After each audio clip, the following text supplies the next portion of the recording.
Oh, hey Lance, how are you today? Hey, Charlie. Doing very good. Thanks for having Yeah, this chat with me. it's the last Friday of the week, so it's always a great pleasure to do a podcast at the end of the day. Because it's just so much fun. Now, the question that I always ask all of my guests is, how do you like your coffee in the morning? Oh, interesting. Because I'm not a coffee drinker.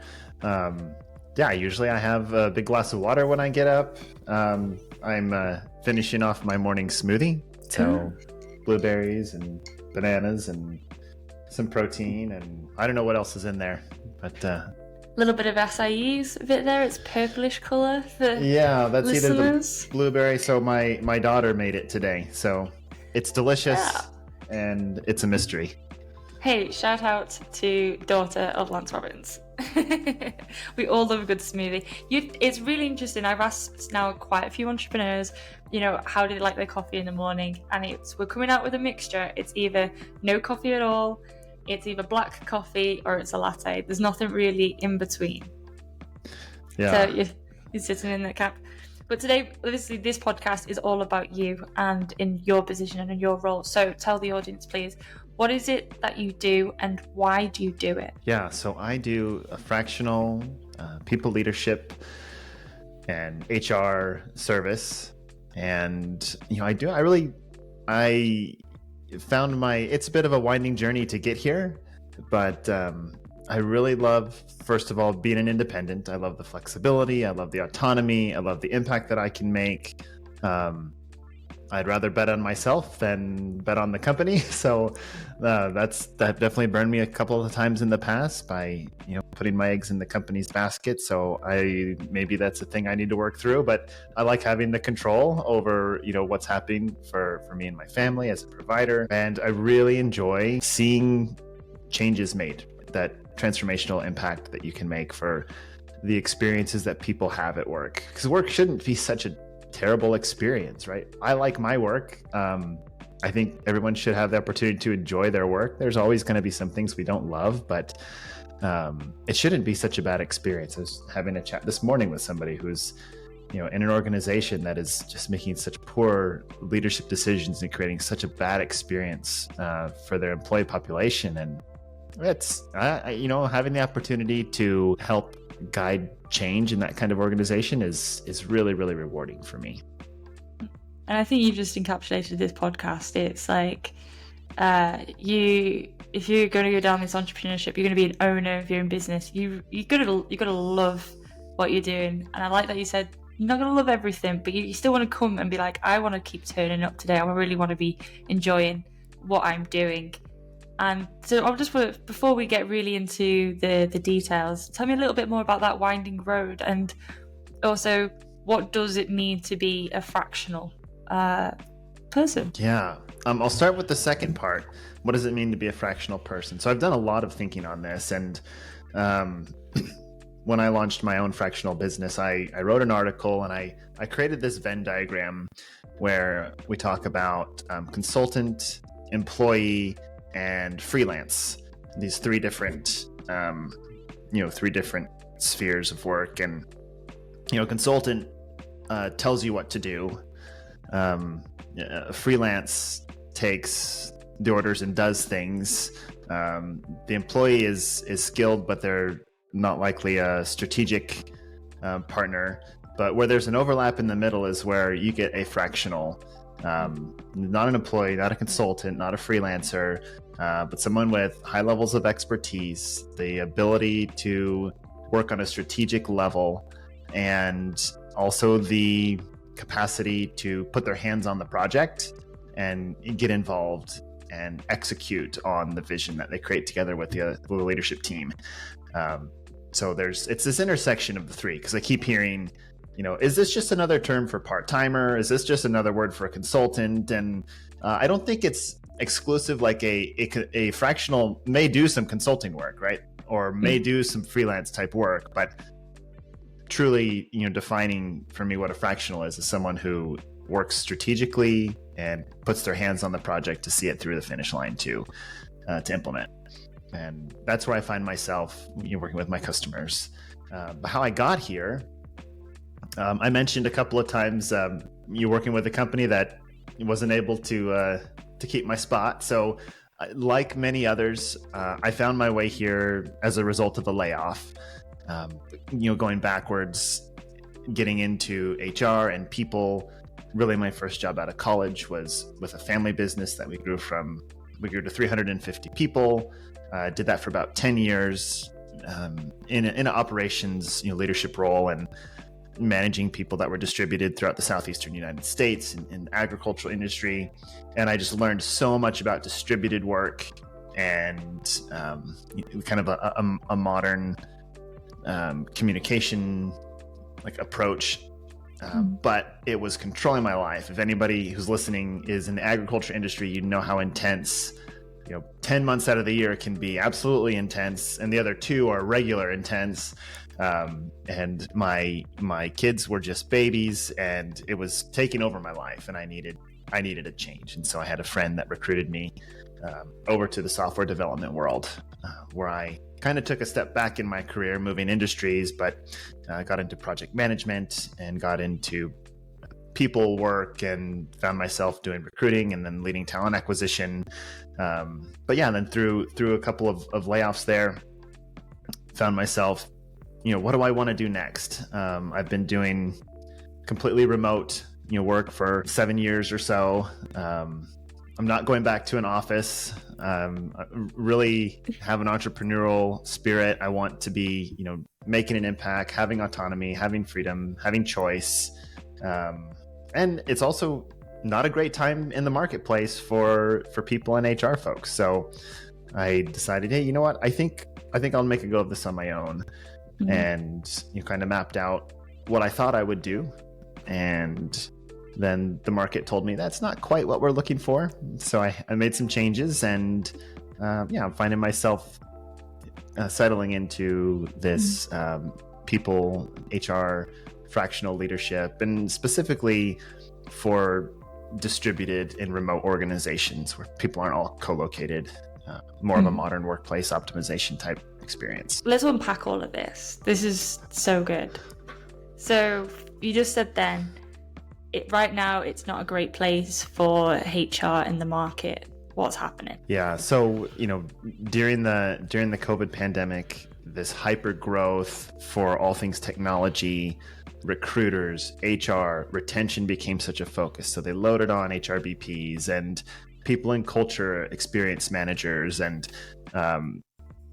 when that began to drop off, the first people out the door are your recruiters and your DE&I and your people experience, your culture managers, all this. So there is, I'm not sure how the data bears this out, but observing the market, it seems there's quite a disproportionate amount of people that are people out of work looking for something. Mm-hmm. And so I found myself as part of that. And I thought, with my non-traditional background, I think I'd prefer to, position myself with what I believe I can do and what I can bring to the market versus letting, someone compare my resume to someone else and declining to talk to me. Yeah. Because probably your journey has been so different from other people, because it doesn't look like the traditional. It doesn't look like, let's say, the checklist that they've probably got in their head when they're doing their recruitment process. You don't fit into that box, so exactly. They can't visualize how it could be beneficial. And that's what I want to dig into, because really we're going to talk about hiring process, and we're going to talk about remote working, we're going to talk about people. And then from your point of view, how has your non-traditional route benefited you in your current job role now? Yeah, that's a great question. There's a really great book that I think speaks to this. It's called Range by David Epstein. Mm-hmm. And it just talks about the value of having a variety of experiences. So people that we see excelling in sport or in whatever discipline of study, generally if we look back through their life, we'll find a broad range of related experiences that kind of culminate in this expertise. And that's kind of how I look at my path, right? So I've been in a few different industries. I've done more operational stuff. I've done project management stuff, business operation stuff, and I've done talent, and I've done people in HR stuff. But all of that works together for me. And I think at a level where you're going to step in and help with leadership, it's important to have some confidence, some ability across that range of parts of the business. And so I think for someone who is on the individual contributor path, right, the filter might be that specific expertise. And so it's really easy to find on a resume, all right, they've been in this same groove, the same path for the last 10 years. Like this is, and our groove matches that. So, that's where this person fits, right?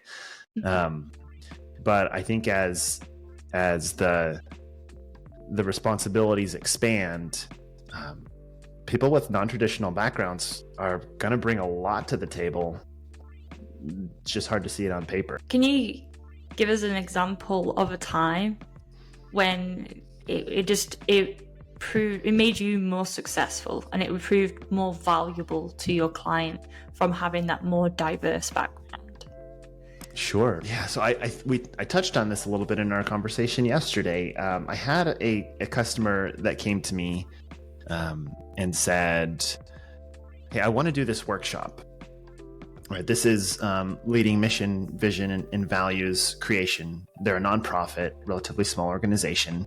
But they asked, could I spend a couple of days with their board and help them create this from the ground up?" Because they didn't have it yet. I'd been helping them with some things, right? Some org chart, some handbook, basic stuff. But it became clear as I started to work with them, you don't really have a clear statement of what you're trying to accomplish, where you're headed in the next few years, what the values are that you're working with here. And the chairman was just kind of like, wow, how did we miss that, right? Can you help us? And, I said, hey, I'd love to. I think this would be something that I could really do well. And he asked, have you done it before? And I said, well, no, I've not done this specific thing before, but I've had a lot of experiences consulting with organizations, identifying mission, vision, and values with them as part of a group, teaching, doing workshops on other topics. And I knew that, those other experiences could come together and would make this a really great result for them. And I was confident about that. This is a bit of a sidetrack, but I think one of the keys that has been really important to me is being honest about what I am confident in and what I haven't done before, right? Like, I know I've done this, but I haven't done this, and there's a gap there. But the confidence part is, can I bridge that gap? And being honest about that has been really helpful for me, because in a lot of cases, I see the gap and I know that I can bridge that based on the resources in my network, other experiences I've had, my ability, to jump in and learn. And so I think as an independent, you're always coming up against relatively new challenges, new projects that need new solutions that you haven't quite done before. And it's the person who's like, oh yeah, I know how to do all of that. That's the big risk. It's the person who says, you know what, I haven't done that before, but I'm confident that we can bridge that gap. Like, I think that's the kind of person that I want to work with, right? And that's how I try to approach my work. And anyway, the workshop ended up being a fantastic success, a great experience. They've got their mission and vision and values and 1 and 3 and 10-year plans all documented, and they're working hard at it. And I'm really proud of that organization, what they're doing. Yeah. I like it. Something you've faced the fear like head on, just been honest about it, but you've been confident enough in your abilities from the probably the years and multiple experiences of we've done fairly similar things, and this feels like the right direction, because I know we go through these tools and templates that have been proven that you're going to get the right outcome and results. And one thing that's interesting is there is obviously your guiding your clients through these different tools and templates, but what my brain's thinking is how has that experience helped you to deliver leadership to a leadership team, for example? What are those experiences? How have they helped you, even resonate and connect with those leaders trying to manage people? Yeah, I think it's easy to think of CEOs and business leaders as people who know it all, who have things all figured out. They should, at least, right? They're kind of the figurehead of this organization, and the reality is they're all people just like us who are trying to solve new problems, doing new things, stretching outside of what they're used to, challenging themselves. And so coming alongside with that same approach of, hey, what's the new problem? Have we faced this before? If we have, what did we do before? And what do we need to adjust to make it better? And if not, then what are some options that we can bring to the table and work through together? I know that there's a lot of value in having systems and processes that are triggered. This problem means we take this action, and a lot of those are in place. But there's also the personal working through, what is this going to do to my company? How is this going to impact the way people feel? And when you're in a people in HR role, and maybe it's different in other verticals, but there's the human element of, this is going to impact people that we care about. And I think there's not a prescription that works every time. You have to know your audience. You have to know, how are they feeling? What's the morale, right? Are we taking stock of that? Do we have any sort of regular pulse check on the organization? What do people want? What are they looking for? Are we listening? And I think it's easy. So I heard this morning from a friend who's working with an organization, and he sent me an audio recording of one of their C executives saying, hey, there's a new rule. Everyone is going to work from the office now 5 days a week. If you're remote, we're going to put you on a big screen and you can be present with the folks in the office here. And if you don't like it, we're happy to accept your resignation. And I thought, wow, that is going to backfire. That guy. It's very tone deaf. It's not listening. It's not considering how this is going to impact. It's based on a lot of assumption. And that's one of the things you really, like I said, you join these people that are solving new problems themselves as a thinking partner, as a peer, and you say, all right, well, what about this? What about that? And you think through the problem together. You identify the risk, and you do your SWOT analysis if you're using that framework. And yeah, I don't know if I'm answering the question very clearly, but that's good. It's my stream of consciousness here. Yeah. Let's dig into this. Let's dig into this person, who is clearly in a senior seat, who's gone around the whole. Basically, he's, how do I phrase this? Shouted at the whole organization to say, "This is what we're doing now." And you have no choice in the matter. Now we're both. I'm sitting here creasing because it's quite bipolar nightmare. It's my nightmare, basically.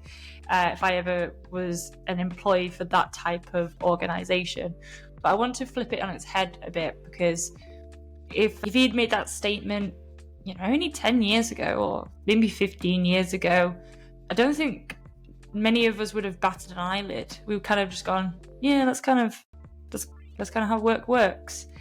But we've had this monumental piece of history happen to all of us in 2020, which did a big shift in perception and our behavior and attitudes when it comes to work. And this is why now, if you say these big statements where you have to, the presenteeism, and you have to be in the office 9 till 5, and you must do this scheduled structure that was set out by Ford, Henry Ford, 100 years ago. He is the person who made the 9 to 5, and but why is it so easy to fall into this trap that he has set off? Because in his head he's thinking, if everybody is present, if everybody is at their desks, if I can see everybody, then it's going to be a good culture because everybody's going to be there and I know everybody's going to be productive.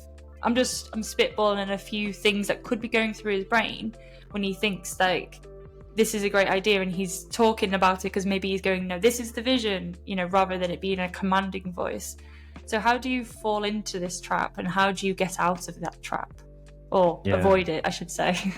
Yeah, it's such an interesting thing, because it's easy to look at organizations and see the contrast between the ones that have really embraced this, succeeded. We look at GitLab going from 0 to 1,000 plus people, going publicly traded. We look at organizations like Automatic, who created the WordPress project, which, 40% of the internet runs on now. Very innovative, very forward thinking. There are more than 1,000 people around the globe. Shopify, there's so many examples of organizations that said, we are embracing this, and in fact, it's working better for us than anything else. And then you have organizations that are struggling and blame the remote setup and cancel it to go back to the way things were.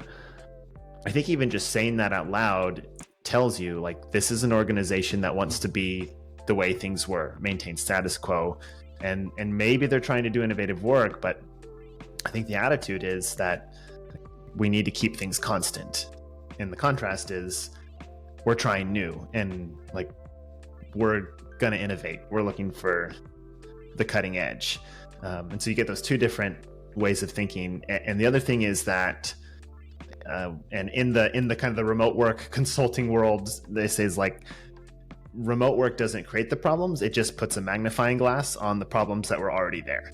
So if you have communication issues, if your schedules are overrun with face-to-face meetings, if you're not creating visibility, or if you're not empowering people to be autonomous and make decisions, if decision-making is bottlenecked by meetings or by a single executive leader, remote work is going to be a terrible experience, because you actually don't have a well operating working experience, and the presence of everyone in the same office that allows for the micromanagement can mask some of that. You still get good results, right? But as soon as you move into, we're going to create a lot more freedom for people, but you have all these other restrictive practices in place, people can't be successful in those environments. And so the easy thing to do is blame remote work and go back to the way things were. The hard thing to do is take a look at, all right, this is the way we're operating. What do we need to change? We need to embrace asynchronous communication styles. We need to document everything. We need to have a clear project management and task management system, so anyone can see where anyone's at on a problem. We need to have focus time. We need to protect deep work for our individual contributors. So there's just so many things that are overlooked, and it's just easier to blame and recall. And what I'm hearing is actually this a theme I didn't expect in today's podcast was just fear, fear of facing problems, fear of just looking at the matter of what's happening in the market in front of you, the fear of going out of your comfort zone, fear of feeling you don't have the skills, or how to lean on the skills, and that's bringing out this mistrust. If your team can't work remotely and you don't have that trust to do it, then it is, like I said, it's the magnifying glass on those problems, and you're not facing those fears to actually attack the problems in a objective manner, rather than a very emotive, subjective manner. It's going to cause all of these extra emotions and pain, rather than just dealing with it. And I also just wanted to touch on really that as a marketeer, you really hit me a bit home, was if you're a business who your mission, your values, your product is about innovation, and you're scared to run with those changes, you're fearful of those changes because you want to stay with the status quo, when you've got a real deeper issue with the business than just the people. You've got to almost do some personal work here to face these facts. Now, I can only speak from my own experience with my team, where I don't want to sit here and say it was that was perfect or amazing or anything like that. But I knew there was a conscious decision that I wanted my business, my team, to be a destination for employees, because I wasn't big enough. Manchester is where the office is based with the team in the UK, and it is a big, massive digital hub. Basically, any digital creative agency in the UK all are in Manchester. So highly competitive area for employees. I didn't have all the perks. I didn't have all the extra fun stuff, gym memberships that you can normally offer being a smaller business. So I had to think of innovative ways to making why my employees would love to come to work and why they would want to kind of stay with me for a long time. And actually, for me, it wasn't the perks that really meant that the employees would stay, because they kind of got used to the perks if they got any. And actually, I was thinking, okay, what's the things that they wanted? What was the things that I wanted? I did factor some of the things I wanted, and it ended up being everybody had to be in the office 1 day a week, and then the rest of the time, as long as they were on some time zone with the clients for 4 days of the week, I didn't care when they started, when they finished, when they took a lunch break, I didn't care about it. And the only reason why I said to them was like, guys, you've got 4 days of the week to do what you want as long as the work gets done. And then Thursday we come into the office is because I want to go to the pub together, as a group. It wasn't about even doing work or Thursday. It became a running joke that I could predict exactly when everybody would come into the office on a Thursday by their personality. So I had the due diligence ones come in at 8 o'clock. I had the creatives coming in between 8:30 and 9:30, and then the sales team coming in at 10. And it was a very personality-driven start of the day. And the reason was because going to the pub for us meant it was time just to chill, just to relax. We ended up bouncing ideas around, because once you've had a few drinks and you think they just want to start talking about work, they want to start talking about creativity, so you start scribbling down all of these ideas.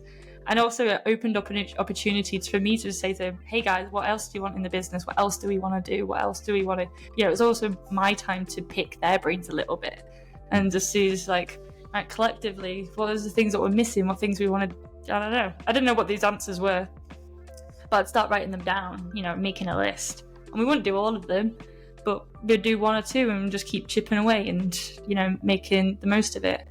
And usually most of my employees stay with me for 3+ years. It's kind of like an average. And that's kind of the approach I kind of took with things. Yeah, there is tremendous value in real-time face-to-face. But I like how you totally nailed it, that it's about connection, creativity, collaboration. Those are great reasons to get together. But just to sit next to each other to work is not a great reason to make people go somewhere. I think it was our least productive day of the week, to be honest. Clients knew not to try and contact us on a Thursday. I'm sure there was some work done that day, but I think it was our least productive, for sure. Maybe on that particular month's balance sheet, that's true, but I think in the broader arc, it was probably really productive in that 100%. You deepened connections personally. It's about relationships. You're creating better retention, aligning on vision and values. And so I think that's the thing that's important for organizations who are like, well, hey, if we're going to be remote, we're going to save all this money on real estate. It's it's probably smart to budget quarterly, at least, to have even sub-team on sites where people actually get face-to-face time, and annually an all hands offsite somewhere, right? We can't skip the value of human connection in a digital workplace. I like that. That was a really nice summary of things that, if you've got some cost saving elsewhere, to reallocate that budget into the people connection time, and it opens up a whole bunch of creativity on what that people connection time could be. For example, I do a bunch of stuff with CrossFit, a CrossFit organization.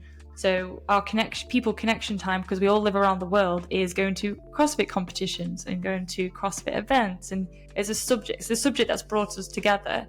So we're going for these days where we don't do any work, but because we're having that time with each other, it's easier for us to understand how we speak, how we talk, how we communicate, what our body language looks like, which doesn't really translate that well when it's over Slack. Our communication is 90% over Slack, for example. You know? Yeah. A friend, Darcy Mayfield, says, "Play is profit." I like that. Can you go more into that? What she says? Well, the value of play generates profitability. So those intangibles, like working together more cohesively, retention, engagement, sense of connection in the workplace, to generate that, it's not about completing tasks or getting that big sale. Like, those things feel good, but really, like if you have like an offsite event, the formula seems to be about 80% play, 20% work. That's the sweet spot. I like that. And so whilst we're on the subject of remote work and building and growing a team, what would you say are your 3 biggest top tips when, starting that subject? Now, this is top tips for the business owner and them working with their senior leadership team. Yeah. Well, one is be aware of what your limitations are, because you might be thinking, well, the world is my oyster. I can get talent from anywhere. To some degree, that's true, but you also have a lot of logistics to think about, and how much compliance, reporting, tax accountability. Do you need an employer of record? So before you go and get yourself in trouble by saying I can hire anywhere and grabbing somebody from another country, you need to think through how you're going to do that. But some of the other things that come top of mind are, one is aligning on, and we keep talking about this, like the mission and the values of the organization, and using that as a benchmark for all your evaluation process of a candidate. So, I read Patrick Lencioni's book, The Ideal Team Player, and I picked out the humble, hungry, and people smart qualities that in this book he puts forward as the barometer for whether someone is an ideal team player or not. They need to be strong in those 3 categories. And if they're strong in 2 out of 3, be coachable in the other. But if you're lacking 2 out of 3 or all 3, you should probably not be adding this person to your team. Okay, and can you just go into a little bit what those definitions mean as well? Yeah. So, humble, humility, thinking about others, and it's written as an allegory. It's a really easy read. I'd recommend the book for sure. But one person that they're considering and hiring is this great, skilled, driven, successful person. But they noticed, when he comes into the building to interview, he's dismissive to the receptionist in the building. And so they do a little sleuthing, talk to some other people he's interacted with. If the other people aren't that important of people, he's rude to them, he's indifferent towards them. And it was a humility flag. Yeah, it absolutely goes through me, because we hit on my values there. It's like everybody is equal no matter what position you service society, job role and things.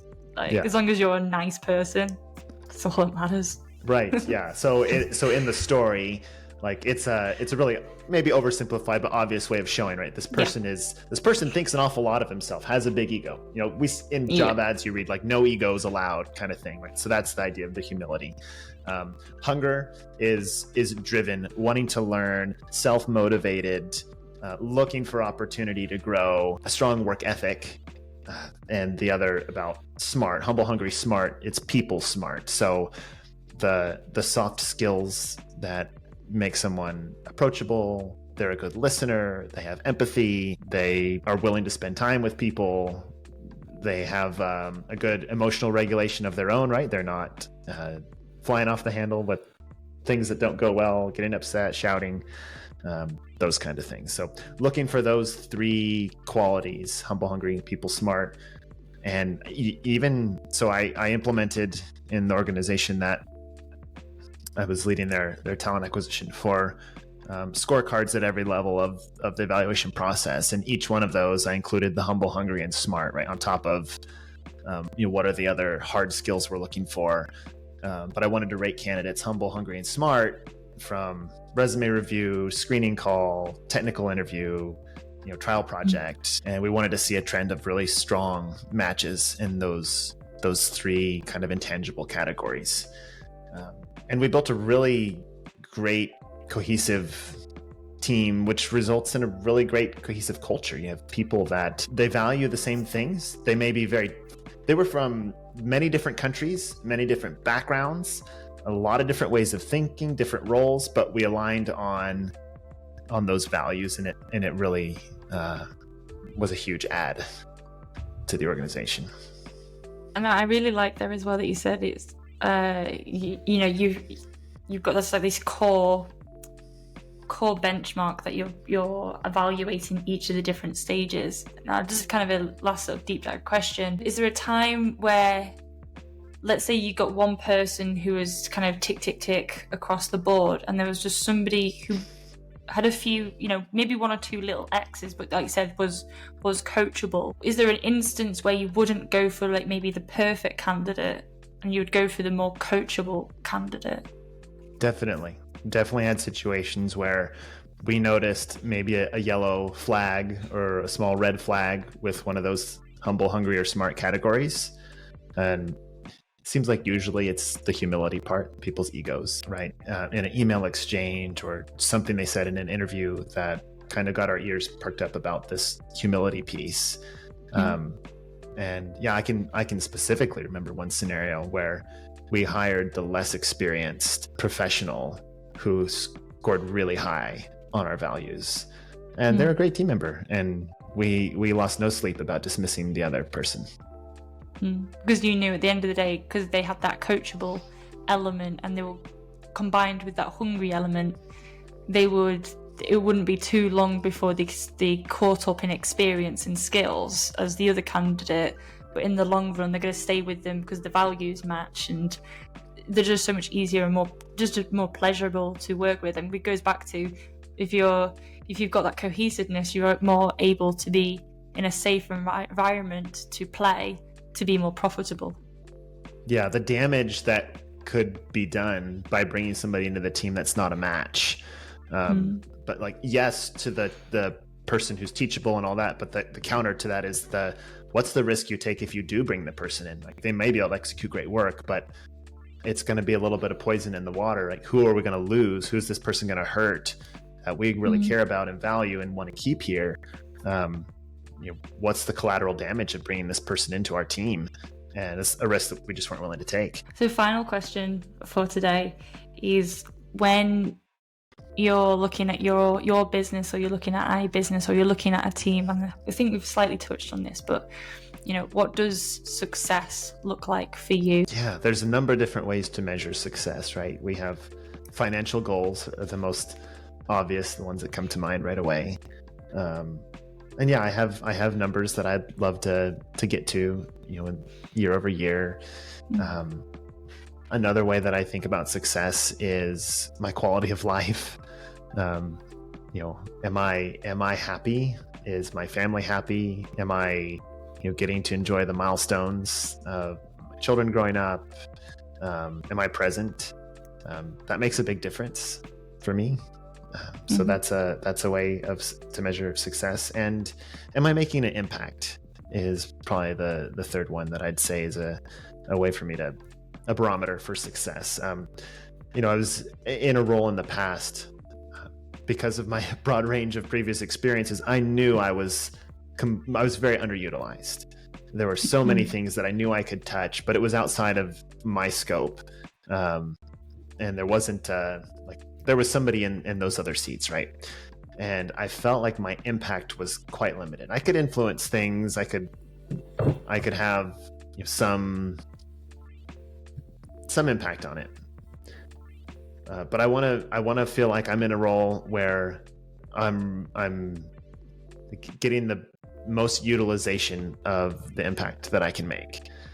So when I'm working across a number of clients in a leadership role, if I'm solving a variety of problems, I feel like that's stretching me, and then I can continue to grow. But in a narrow scope, I feel like I'm not reaching my potential, not where I want to be as a business. You always want to be that. You've got that hungry side of things. I guess I'm a little hungry there. Yeah, exactly. Well, that's the thing. That gives us longevity. If there wasn't stuff to be attaining, if stuff to be doing, this would be a really boring process if we weren't learning, if we weren't striving for something, even if that goalpost does keep moving all the time. I think this is a beautiful place to end today's podcast. There's been so many different insightful top tips that people can be thinking about. It's very much been around perspective today. Now, the question I always ask everybody is there something that you offer that is under $100 that people can buy from you that would be really valuable to them? Oh, great question. So first call is always free, so that's $100.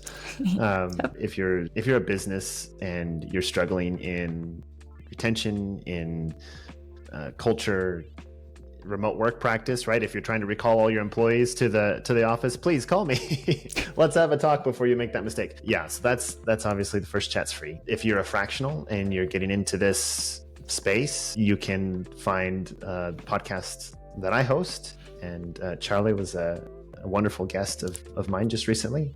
That'll be airing soon, but that's at Fractional. And yeah. Perfect. And what are the other ways that they can get in contact with you? My LinkedIn is probably the best spot to find me. I'm Lance Robbins on LinkedIn. And my website is Lance H. Robbins. And you're welcome to drop me an email, lance@lanceHrobbins. Awesome. Thank you so much for your time today and having you on. This has been awesome. And hopefully we can continue the conversation another day. Thank you for having me. It's been great.